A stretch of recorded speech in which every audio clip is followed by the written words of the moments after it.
राजगांगपुर और आखपाख अंचल पवित्र शारदीय दुर्गा पूजा भक्तिमय परिवेश आरंभ होईची। पंचमी षष्ठी और सप्तमी पूजा गतकाली आनंद उल्लास सकाळु माँ दुर्गा पूजा अर्चना यज्ञ पूर्णाहुति कार्य विधि विधान अनुजाई प्रति पेंडाल ठारे अनुष्ठित करा जाई। स्थानीय जनसाधारण कमिटी सदस्य परिवार लोकों गहन में माँ देवी दुर्गा को आराधना करा जाइतिला।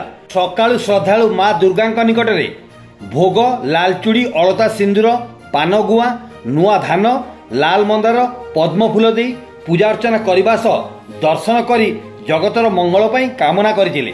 संध्या समय ढाकी बाजा धुनुची नाच धुनार सुगंधरे भक्तिमय परिवेश सृष्टि होगा सह विभिन्न पेंडाल ठारे आकर्षणीय माँ को मेढ़ आधुनिक आलोक सजासज्जा प्रसाद सेवन करी श्रद्धालु आनंदित होइतिले। राजगांगपुर सहर राणीबंध पदाग्राम राठौर कॉलोनी डालमिया सीमेंट कल्याण मंडप लिपलोई छक पहाड़ी मंदिर छक कम्युनिटी सेंटर सुभाष छक राय भवन आरबी स्कूल छक तालकीपड़ा दुर्गा मंदिर ठारे शारदीय दुर्गा पूजा शांति श्रृंखला सह अनुष्ठित होइतिला। आईन श्रृंखला बजाय रखा उद्देश्य राजगांगपुर पुलिस प्रति पेंडाल छक रास्ता ठारे सजग थिले।